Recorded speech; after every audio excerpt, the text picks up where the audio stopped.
Good afternoon, everybody. Welcome to Dear Smiley.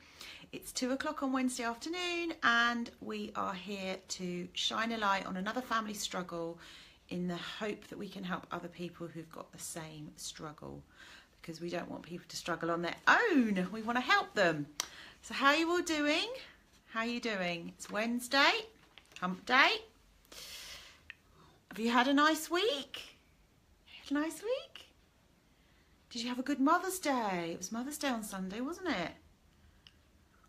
I hope you had a nice day and you were all thoroughly spoiled. That's what it's all about. But you can sustain that Mother's Day feeling, and I was talking about that last week at Dear Smiley, and I've created an online course, and there's still 50% off on it until it's Friday the 31st, the end of the month. So I think that's Friday. So don't worry, I shall put all the links in below to help you. But I do hope you had a lovely Mother's Day, and probably all preparing yourselves for the Easter holidays, which are about to start. And I know as it gets towards the end of term, children really need that break, and parents get tired. Their little emotional backpacks are full up, aren't they? And they need a break from school. So last week, if you remember, we were talking about what mums could do to sustain the Mother's Day feeling. We were also talking about how it felt to be an anxious mum. We heard from a mum who's anxious. In previous weeks, we've talked about bedtime battles, talked about managing stress and environment for children. So we've covered quite a lot off. But today, I'd like to talk about things that go bump in the night. And I've got a letter here from a mum. And actually, I have to say that this is quite common, and it gets brought to coaching a lot in various guises. So yeah, and I have talked about this before. Actually, around Halloween time, I did a live stream when I first started doing live streams, and talked about Shadow Man and how he comes into coaching. And if you're on my newsletter list, I'll be writing about him in my newsletter this week. So you will know a bit more about him if you haven't heard of him before. Hat Man, he's sometimes called Hat Man. Anyway, let's hear what this parent's got to say, and then see if we can send some helpful stuff to help all the other children who are struggling to sleep at night time. Because without sleep, I don't know about you, but I'm super grumpy and not that great to be around. Need sleep. Sleep's so important, and it's so important when you're little and you're growing. You need sleep. Your body needs it. All right, just have a slurp of my tea. Okay, so this week, we're hearing from a frazzled ghostbusting mum. Obviously, that's not her name, but I have to keep it anonymous. And if you have something you want to ask me, don't forget, you can email me, lisa@smileyforlife.com, and ask me your questions. So here we go. Dear Smiley, I'm really enjoying listening to this weekly slot. Thank you. Thank you for listening. I wanted to write and ask you another question about bedtime. My 10-year-old is refusing to go to sleep without me in the room. He has always been a terrible sleeper, and so I usually stay upstairs and potter about, putting washing away while he settles himself. Since Christmas, he cries when I leave the room and is telling me he is afraid of the dark. I don't understand, because he's not in the dark. He has a nightlight on and we leave his door open. He's also refusing to go upstairs by himself when it's dark. I'm feeling quite suffocated by his constant need of me and for reassurance. I have 2 other children who also need me to tuck them in at night. I feel like he is too old to be behaving like this. To add fuel to an already tiresome situation, some boys in his class have been talking about seeing ghosts when you look in the mirror. So he has taken to putting his dressing gown over his bedroom mirror and not wanting to look in any mirrors in the house. I'm worried that this is getting a bit out of control. My son has always had an overactive imagination and is very sensitive. Nothing we say or do is working, and the other night I sat on the end of his bed until 10 o'clock. I've tried the relaxation downloads you suggest, but he says they're not working. I was quite cross with him, and obviously that didn't help at all. But I would like some time to myself in the evening after a busy day. Any suggestions? Love, a frazzled, ghost-busting mum. Well, I feel for you, but I also feel for your son, because this was me at 10 years old. I was petrified of the dark. So when children bring this to coaching, I can really be in the space where they are with it and have empathy, which is actually what they do need in this situation. But I also have empathy for this mum who's knackered and wants to go downstairs and have some sort of an evening to herself. I totally get that. So going back to the empathy thing, can you hear there's two different things going on here. There's the story around why he's scared, and then there's the feelings of being scared.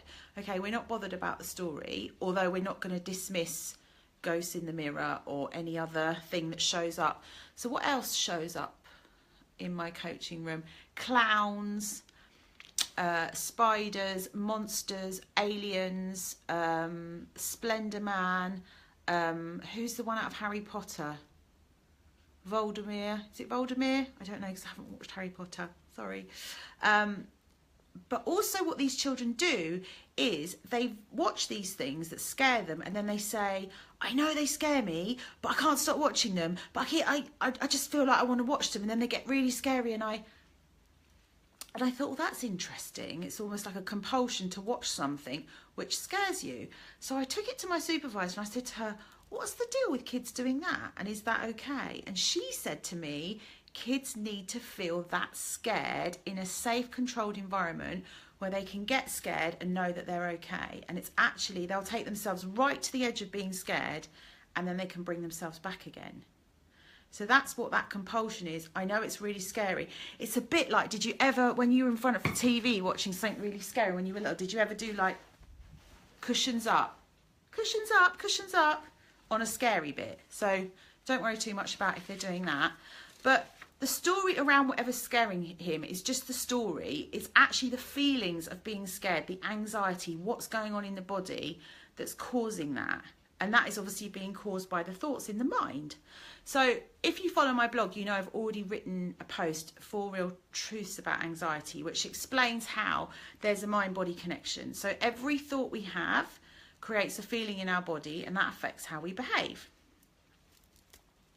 So I'm just going to talk you through that, and this is something I do with my children. I say to them, hold your hands out and close your eyes. So they do. And I say, I want you to imagine that there is an ant or a spider or whatever crawling across your hand. And I just do this on their hand like this. And they sort of do that. And then I say, open your eyes. And I say, rub your hand. And they say, right. And I say, now close your eyes and hold your hand out. And imagine that you've got an itch. So then I do the same thing on their hand. And they scratch their hand. Most of them do. And they laugh. And then they open their eyes. And I said, now, you actually convinced your brain that you had a spider or an ant on your hand or you had an itch, but actually, what was it? And they were like, I don't know. And I said, it was my fingers just doing that across your hand. So we have to be really mindful that the brain believes what we tell it is true. And I really say to children, because most children that worry have got amazing imagination. So it's just that they're using their imagination in the wrong way, and they need to use it more positively so that they can feel safer. And that brings me to this. This is the most popular smiley thought card for children at night time. They put it by their bed at night. So this is, I am safe and protected. So they put it by their bed at night because they're telling their brain, I am safe and protected. Their brain feels safe and therefore they feel okay. That really helps. So that is what an anxious, and whether you're an anxious adult or an anxious child, all you actually want is to feel safe. It's just your body feels unsafe. Your body's gone into survival mode, it's panicking, and it needs to feel safe again. And obviously, what do we do when we're panicking and we don't feel safe? What helps us feel safe again? Any ideas? It's our breathing. Our breathing then regulates and calms that panicked part of our brain down that thinks it's in danger. So I think it's really important that first of all you meet your child in the space where they are. So if you were like me and you were really scared of the dark growing up, that's going to be a piece of cake for you. If you are not like me and you think, oh God, it's only the dark and they've got a night light on and just go to sleep. If you struggle with the empathy bit, try and think about something which absolutely petrifies the life out of you. So flying, heights, spiders in the bath. What else are people scared of? So put yourself in that space when you are frightened to death and know that that's where your child is, and go and be with them in that space and think about what you need to help you. I'm thinking of some of the things I need when I'm afraid. I need reassurance, I need kindness, I need encouragement, I need empathy, I need hugs, I need time. I need time to calm myself down again when I'm scared. So there's three tools that I've given you there. Empathy, meet them in the space where they are. Notice that mind-body connection. Make sure your child is thinking positive thoughts. And that's what my smiley thought cards are for, guys. There's 40 really, really amazing thoughts in here to help worried children. And the more that they read these and are with them, they will just internalize them, and they will start to realize that they feel empowered. They realise that by thinking a certain way, they can feel a certain way, and that's really empowering for a child. They don't need you. They don't need mummy, mummy, it's dark. They can do it for themselves. I mean, sometimes they might need mummy, mummy, it's dark, but you want them eventually to be able to do it for themselves. Don't you? Yeah. So the relaxation thing is massive. So that's the breathing. And sometimes people say to me, oh, we're doing the relaxation, it's not working. And I think, oh, we've only been doing it for 5 days. It takes 30 days to create a habit.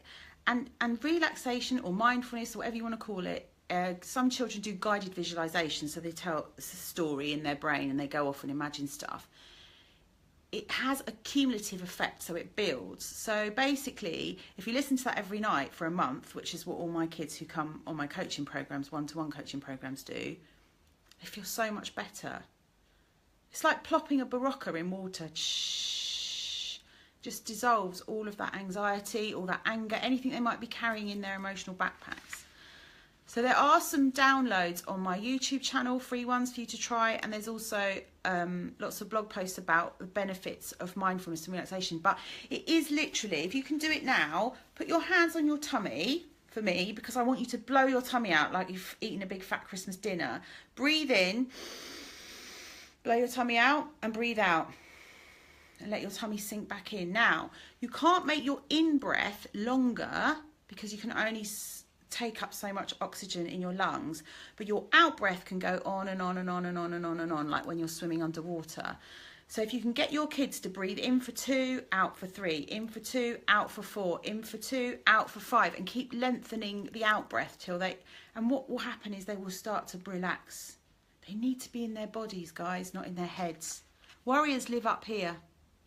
We're always up here in our heads. We're never in our bodies. Actually reminds me of something. When I went to the dentist, I have a lovely dentist in Oatlands. He is the nicest man ever. He actually made me change the way. There you go. I'm scared of going to the dentist, or I was scared of going to the dentist till I met him.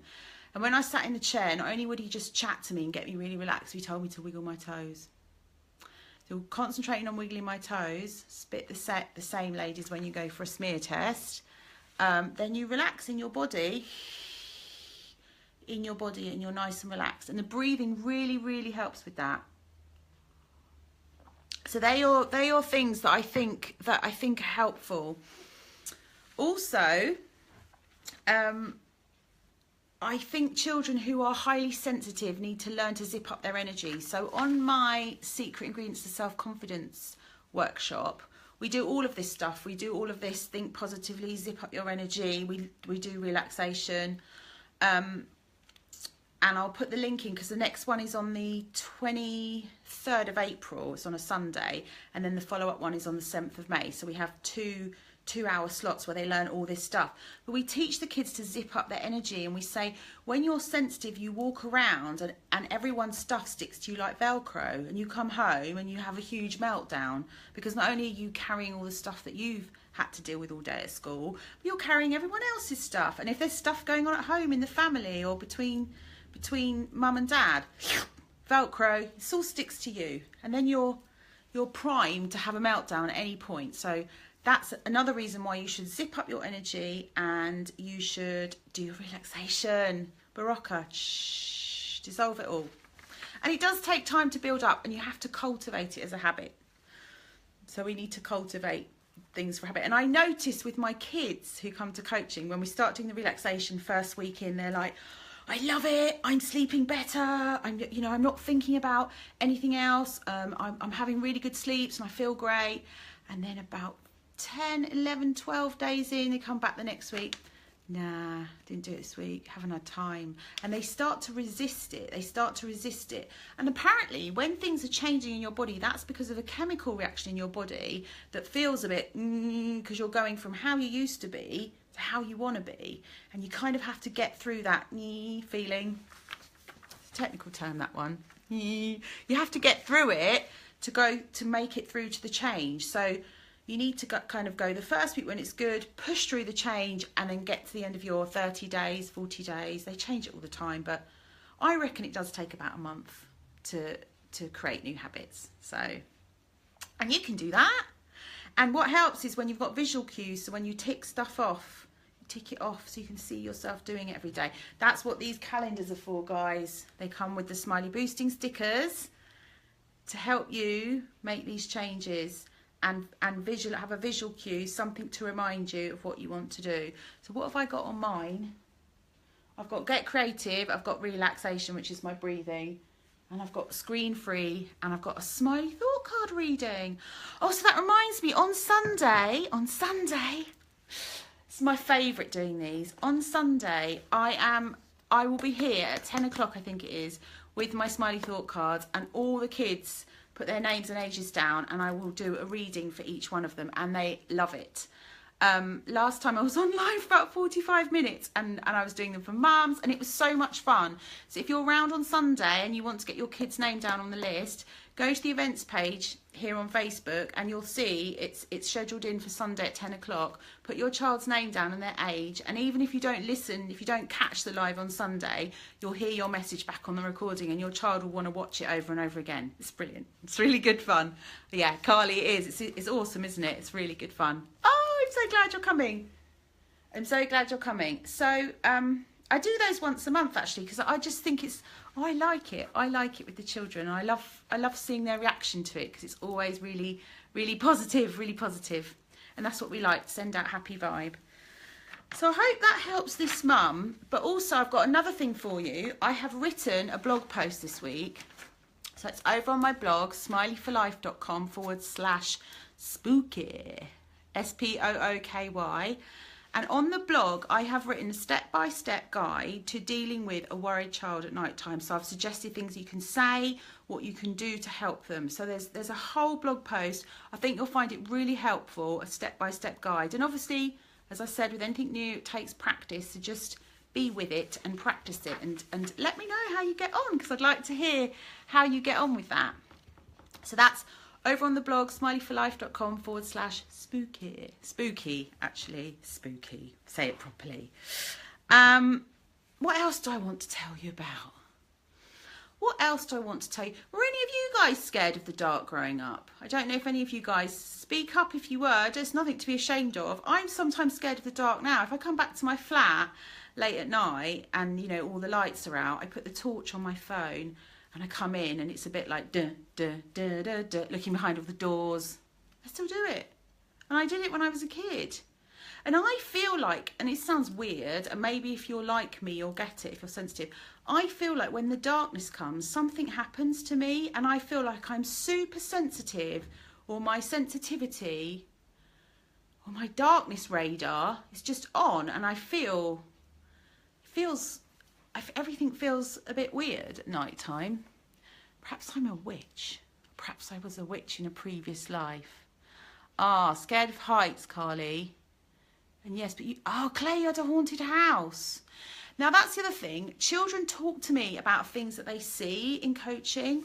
And now I have my own beliefs about spirits and what happens just when we die. And lots of you probably know what they are. But I never project my thoughts and beliefs about religion or death or anything on children. I just explore with them with playful curiosity, asking lots of open-ended questions about what they think a ghost is, where does that come from, when might they see one, what would that feel like, would they communicate with it. So we just talk about it. Claire, that's really fascinating. So Claire, I have to ask you, have you seen a ghost? Or have you felt a spirit? Have you actually felt one? I think my understanding is it feels cold when there's a spirit. And I do think sensitive children are really sensitive to stuff like, obviously sensitive, but they have heightened sensitivity to picking up on stuff like that. Yeah, Claire, so you've seen one. Awesome. Oh my God, Claire, I want to talk to you about that more later. I'm going to catch up with you later because that really fascinates me. It fascinates me. Because, you know, if you, God, we're getting into a totally different subject now, but if you believe in things like deja vu or you get a sense of, so when I was a child, I used to see stuff on my periphery vision a lot. And you have to listen to my other blog post about Shadow Man, because I used to see Shadow Man a lot in our house. Yeah, I reckon I stopped seeing him when I was about 10 or 11. Oh, that's so lovely, Claire. That's brought a lump to my throat that you see Sandy's mum. Oh yeah, we will. I don't know how we've hung out together a few times and we've never had that conversation. That's awesome. Thank you for sharing. So back to the worried at night time thing. Mums, just try not to sort of react with fear to it. Just playful curiosity, explore, get your children to talk. So it's talking the feelings out and getting stuff out. And this is all mentioned on the blog, which is more important than whether the story's true or not. This doesn't really matter about what they think they've seen. It's just how they feel and they want to express those feelings. What else have I got to share? Oh, and if you want to get good at really listening to what your child's saying and knowing how to respond in a smiley way, tomorrow night in my mum's chatty club, I am running a masterclass called How to Really Listen with Love. So we're going to be looking at how good we are at listening and what stops us from listening, and it's really quite obvious to some of us, but not to everyone. So I'm sorry if you already know this, but if your kids don't listen to you, it's because on some level they feel that you're not listening to them or they don't feel heard. So this masterclass is going to be really, really good for getting you to test your listening skills. And I've got a few exercises for the mums to test their listening skills and see how good they really are. But I'm sure they're amazing. That's a smiley thought card as well. I am a good listener. It's a confidence one. Oh, and I've got one more thing to tell you about, which I'm really excited about. In the summer, which isn't till the 24th of July, I am doing an online summer club, which is free for 10 days. So if you want to put your child's name down for that, you need to go over to the blog and register on an email list so that I can contact you about it nearer the time. smileyforlife.com/summer club. And I've done a little video to tell you what it's all about. But it's going to be so cool. Last year I did summer club in the park with yoga and breathing and relaxation and all sorts of smiliness. Hide the crystal, that was really good fun. Can't really do that online. Although, no, I could actually. I could give them instructions on how to do it in the house. Well, that's a good idea. So make sure you put your name down for that.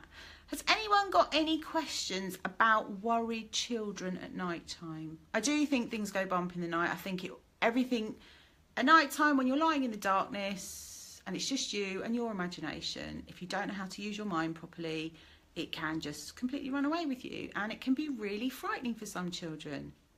Really frightening. But instead of making them cling to us more, we want to give them the tools and the confidence to be able to empower them to cope with those horrible feelings so that they don't. I mean, obviously, if they want a hug, give them. I'm not saying push them away, but I'm saying eventually slowly break away and we let them do it for themselves. And they can. And the kids that come on my confidence course and my Get Your Worries Out course, Mum, I spoke to Mum yesterday and she said my daughter is just putting all of those things into practice and she's loving school. She loves it now. So good. Feeling reassurance that your bedroom is a safe. Yes, Claire. And in coaching, I don't know if your son's like this, have lots of children who are like, I don't want my back to the door, I don't want my back to the window, I want to be able to see the door. And the place that they are in the room makes them feel less or more secure. So we get that a lot. And we get, got to have the covers on, can't have the window open. So I could never ever sleep like if there was a a limb outside of the bed, I'd be like, oh, I've got to be covered up. Couldn't go to sleep without the covers on. So there's all that going on. Although I've discovered that the wanting the covers on was more about having the weight of the duvet on top of me. And you can get weighted blankets for children who have anxiety, because that weight is like a holding. It holds you safe. And as I say, when you're anxious, what you need to do is feel safe, and being held makes you feel safe. So I don't know if you ever do this with your kids, but if you roughhouse with them and they like you like lying on them, not with your full weight because you might hurt them a little bit if you're heavy like me, but if you put weight on them, or when we were kids, we used to get like all the sofas off the cushions and make camps, and then if one fell on you, that's that heavy weight on you that feels nice and secure. So weighted blankets. Yeah. So I think I've said enough today. I've been talking for quite a long time, 25 minutes, and you've probably got to go and pick all your gorgeous children up from school. So I hope today's Dear Smiley was helpful. And if you would like to come back and join me on Sunday for a live reading, make sure you hop to the events. I'll put the links below, but it's on the events part of this page. Put your child's name and their age down, and they will get a special message from me on Sunday. Right, so you're very welcome, and I thank you all for showing up. I've really loved having you here, and I'll be back here same time next week at 2 o'clock. Okay, take care everyone. See you then. Bye. Bye.